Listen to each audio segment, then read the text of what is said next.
Hello warriors, my name is Khan और ये है आपका अपना यूट्यूब चैनल मैडम खान।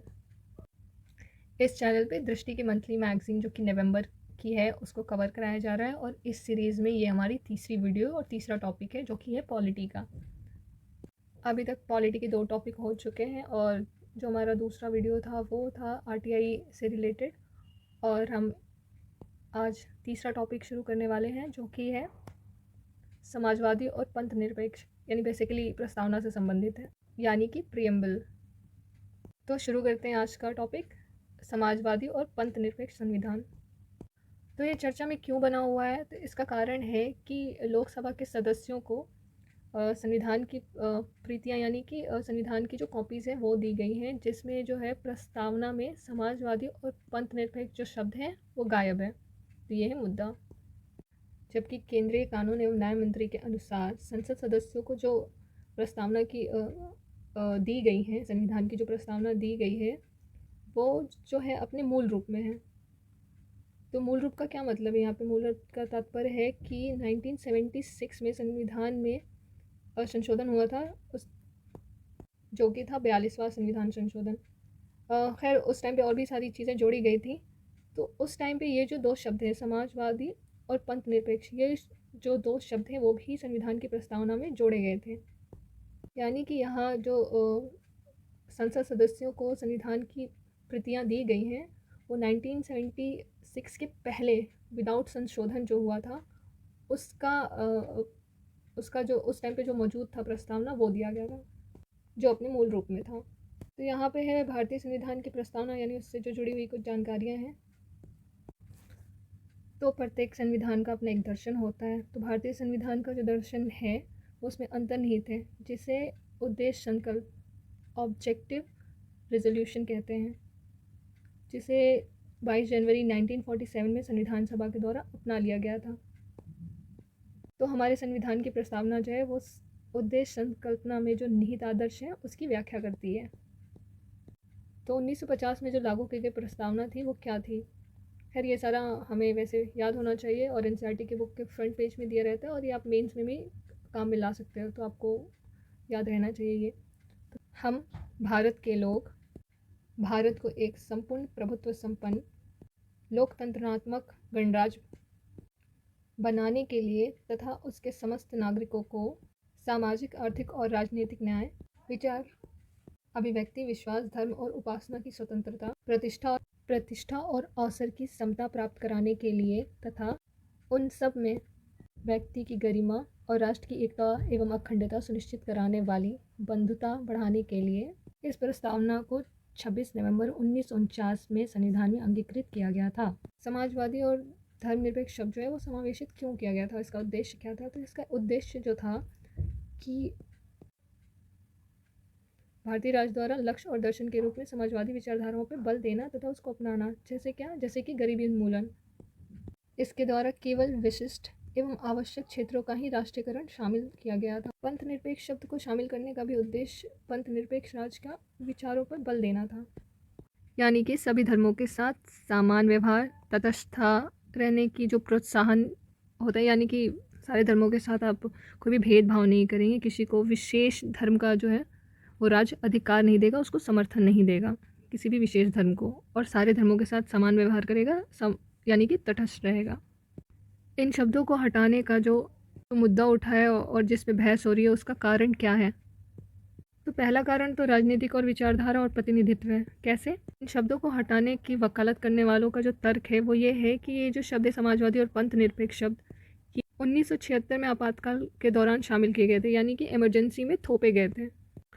और दूसरा पॉइंट ये है कि एक विशेष राजनीतिक विचारधारा को ढोने जैसी है, जो कि प्रतिनिधित्व और लोकतांत्रिक निर्णय लेने में सिद्धांतों के खिलाफ है। यहाँ बहस का जो दूसरा कारण है वो है इसका मूल आशय और संविधान का दर्शन। आलोचकों का तर्क है कि 1950 में जो अपनाई गई थी जो मूल प्रस्तावना थी उसमें ये शब्द शामिल नहीं है, लेकिन संविधान के जो दर्शन में पहले से ही समाजवाद और पंथ निरपेक्ष जो है वो स्पष्ट उल्लेख किया गया है। उसका किन रूपों में? तो न्याय, समानता, स्वतंत्रता तथा भाईचारा ये विचार शामिल हैं, जहाँ पे पंथ निरपेक्ष और समाजवादी निहित हैं। दर्शन जो है वो निहित है, ये मूल हमेशा से संविधान में नहीं थे, यहाँ पे आपको दिखेगा।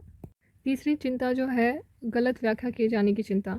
इसमें क्या है, जो आलोचक हैं वो चिंता व्यक्त कर रहे हैं कि समाजवादी और पंथ निरपेक्ष जो है वो शब्द का गलत व्याख्या या दुरुपयोग किया जा सकता है। कैसे कैसे संभावित है ये, कि जो नीति होंगे, नीति का जो निर्माण होगा उसमें जो गतिविधियाँ होंगी उसको उद्देश्य से भटकाया जा सकता है। अब ये कैसे होगा, तो ये यहाँ पे दुरुपयोग का मतलब है कि प्रस्तावना जो है,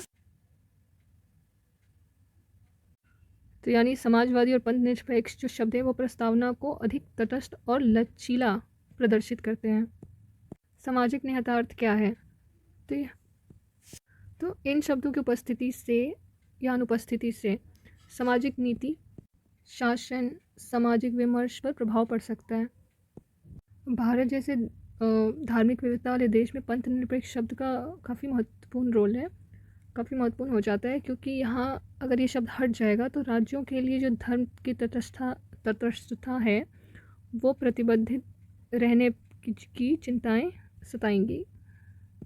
आपको संक्षेप में बताऊं कि ये मुद्दा क्या है, तो ये मुद्दा बेसिकली ये है कि संविधान की जो नई प्रतियां यानी कि जो फ़ोटोकॉपीज़ दी गई थी लोकसभा में, तो उनमें पंथनिरपेक्ष और समाजवाद शब्द शामिल नहीं थे। तो जो उसमें शामिल नहीं है उनका तर्क ये दिया गया है कि हमारे मूल संविधान जो 1950 में अपनाया गया है वो उन्हीं को शामिल किया गया है।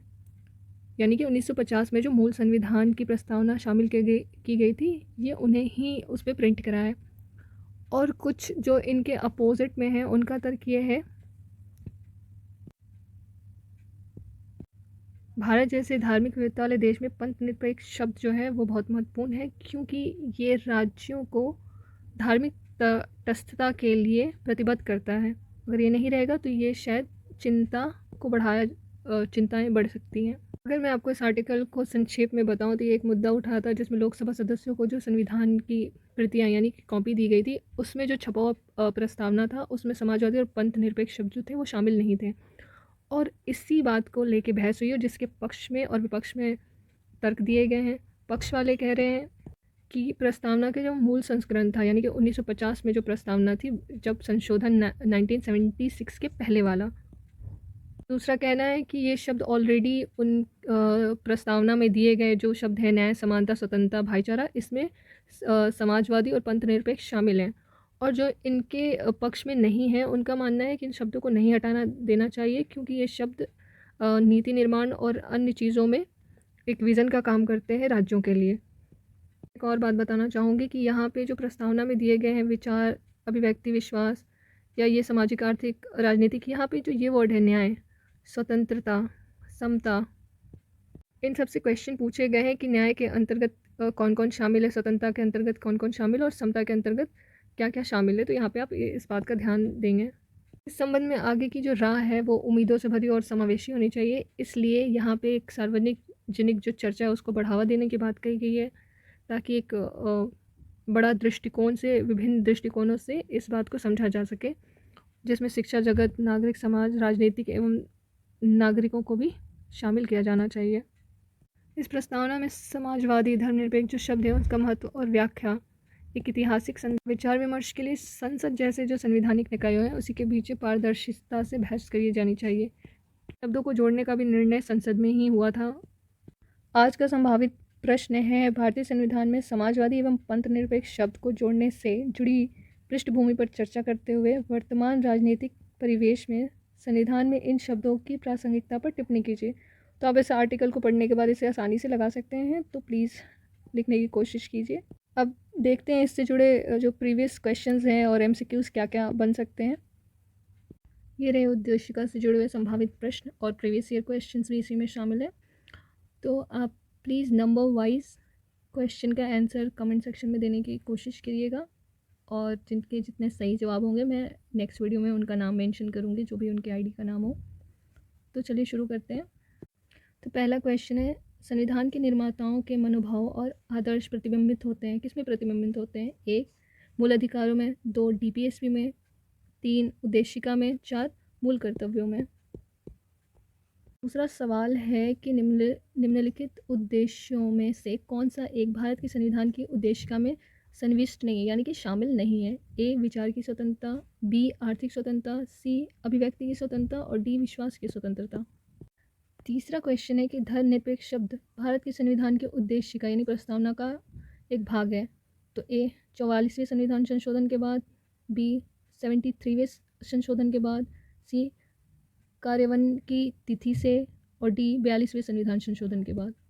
निम्नलिखित में से किसने 13 दिसंबर 1946 को संविधान सभा में उद्देश्य संकल्प यानी कि प्रस्तावना प्रस्तावित किया था जो भारत के संविधान की उद्देशिका का आधार बना? A doctor B R Ambedkar, B doctor Rajendra Prasad, C Sardar Vallabhbhai Patel और डी जवाहरलाल नेहरू। हमारे संविधान की प्रस्तावना में उल्लेख नहीं है। किसका उल्लेख नहीं है? ए न्याय का, बी भ्रातृत्व का यानी भाईचारे का, सी प्रतिष्ठा की समानता का और डी वयस्क मताधिकार का। अगला प्रश्न है कि संवैधानिक व्याख्या में उद्देशिका उपयोगी है क्योंकि ए यह मूल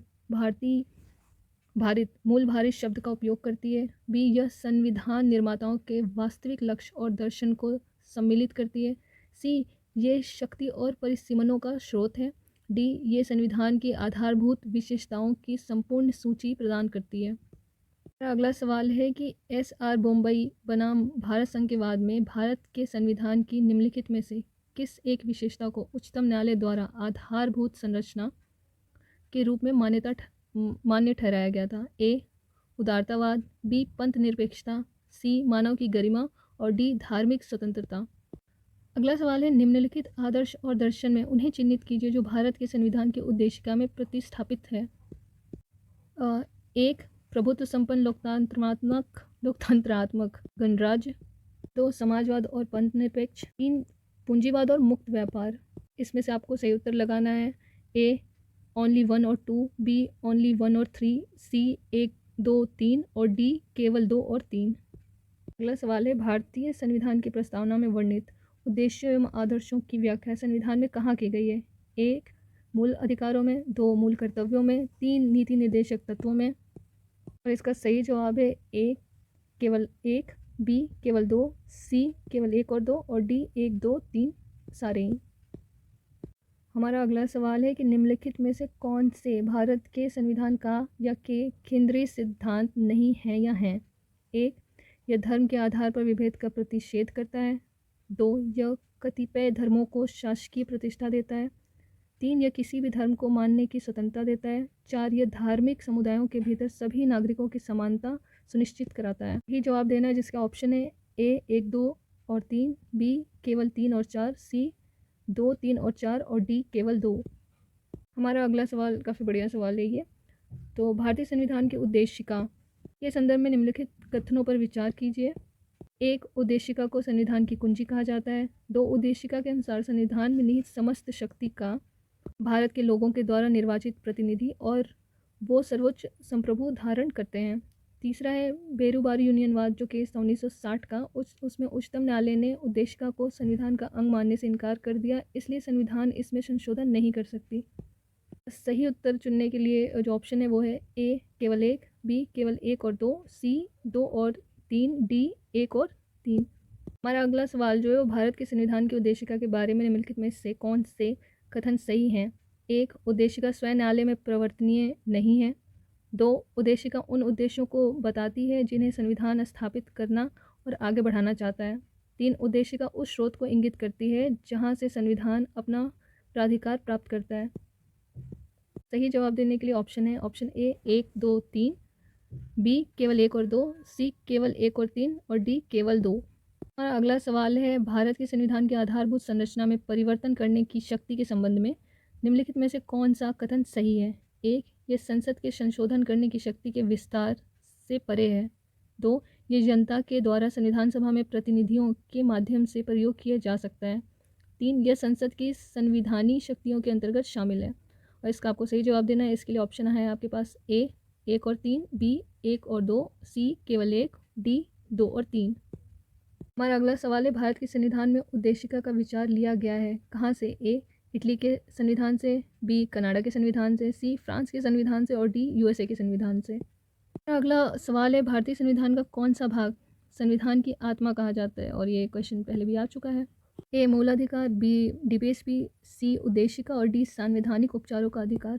अभी तक के जितने भी उद्देशिका से प्रश्न बन सकते थे जो इम्पोर्टेंट थे वो और पीवाईक्यूज मैंने आपको करा दिए हैं और आप प्लीज़ इनको अटेम्प्ट करें, वरना फिर मैं अगले वीडियो में इनके जवाब दूँगी, वहाँ से आप अपने आप को करेक्ट कर सकते हो। उद्देशिका से जुड़ा सिर्फ एक मेंस का क्वेश्चन मिला मुझे, जो कि 2016 का है, और ये है कि उद्देशिका जो कि प्रस्तावना है, इसमें जो शब्द गणराज है इसके साथ जुड़े प्रत्येक विशेषण पर चर्चा कीजिए और क्या ये वर्तमान परिस्थितियों में वे परिरक्षणीय है। परिरक्षणीय का मतलब होता है कि क्या ये गणराज शब्द को का बचाव करता है और कैसे, यानी कि उसको संरक्षित करता है। राज शब्द के मायने और वैल्यू को कैसे ये बचा के रखा हुआ है। तो आज का ये वीडियो होता है यहीं पे समाप्त, और आपका मैडम खान से जुड़े रहने के लिए बहुत बहुत धन्यवाद।